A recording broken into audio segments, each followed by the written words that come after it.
71-এর স্বাধীনতা যুদ্ধে যেসব মুসলিম মুক্তিযোদ্ধা মারা গেছে তারা কি শহীদি মর্যাদা পাবে? 71-এ কি শহীদ কাকে বলে জানেন? আল্লাহর দ্বীনের বাণীকে, লা ইলাহা ইল্লাল্লাহ, এটাকে বুলন্দ করার জন্য যে ব্যক্তি মারা যাবে সে ব্যক্তি শহীদ হবে।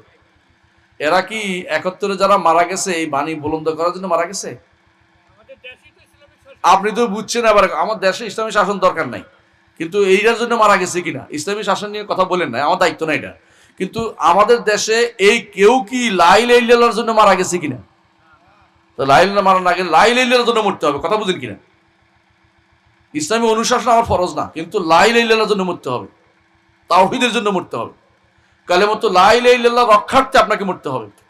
এইটার যতটুকু আছে অতটুকু আপনাকে রক্ষা করে চলতে হবে। মানে যেটুকু লা ইলাহা ইল্লাল্লাহর দাবি অনেক বেশি, আপনি কোন দাবির জন্য মরছেন আপনি বলবেন।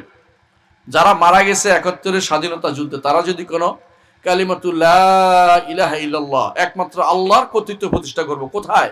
পরিবারে, সমাজে, রাষ্ট্রে, আইনে, বিচারে, সব জায়গায়, এই জন্য আমি মরে যাচ্ছি, তাহলে অবশ্যই তিনি শাহাদাতের মর্যাদা পাবেন।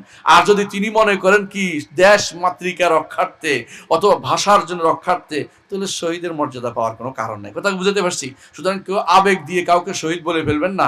আর কেউ শহীদ হলেও তাকে আমরা বাদ দিচ্ছি না, কিন্তু তার নিয়তের উপর নির্ভর করে, কে কোন নিয়তে করছে আমরা জানি না।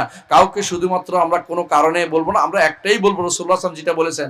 একজন আসে জিজ্ঞাসা করেন, ইয়া রাসূলুল্লাহ, ইয়া রাসূলুল্লাহ, রাসূলুল্লাহ জিজ্ঞাসা করছে, ইয়া রাসূলুল্লাহ, আমাদের মধ্যে কেউ নিজের বংশ রক্ষার্থে মারা যাচ্ছে, কেউ নিজের বীরত্ব প্রকাশার্থে মারা যাচ্ছে, কে আল্লাহর রাস্তা মারা যায়। রাসূল বললেন যে মান কাতালা লিতাকুনা কালিমাতুল্লাহি আল উলিয়া, আল্লাহর কালিমা, কালিমাতু লা ইলাহা ইল্লাল্লাহ, আল্লাহ ছাড়া সত্য কোনো উপাস্য নাই, এটা লা ইলাহার অর্থ। আল্লাহ ছাড়া জীবন, আল্লাহ তাআলা জীবনদাতা, আইনদাতা, এটার কোনো অর্থ নাই। এটা অর্থ হচ্ছে কি, আল্লাহ ছাড়া সত্য কোনো উপাস্য নাই, একমাত্র আল্লাহর ইবাদত প্রতিষ্ঠা করার জন্য এবং শিরিক মুক্ত, তাওহীদুল ইবাদতে শিরিক না হওয়া, এটা মুক্ত করার জন্য যে ব্যক্তি মারা যাবে সে ব্যক্তি শহীদ হবে। কথা বুঝছেন? খেত দখল, চর দখল, হল দখল, এগুলির জন্য মরে গেলে শহীদ হয় না। শহীদ অবশ্যই লা ইলাহা ইল্লাল্লাহর সাথে সম্পৃক্ত হতে হবে। কালিমাতু লা ইলাহা ইল্লাল্লাহ লিতাকুনা কালিমাতুল্লাহি আল উলিয়া, আল্লাহর বাণীকে উঁচু করার জন্য যে ব্যক্তি মারা যাবে সে ব্যক্তি শহীদ হবে। আমি বুঝাতে পারছি কথাটা? সুতরাং এবারে আর প্রশ্ন করার দরকার নেই, আশা করি বুঝছেন।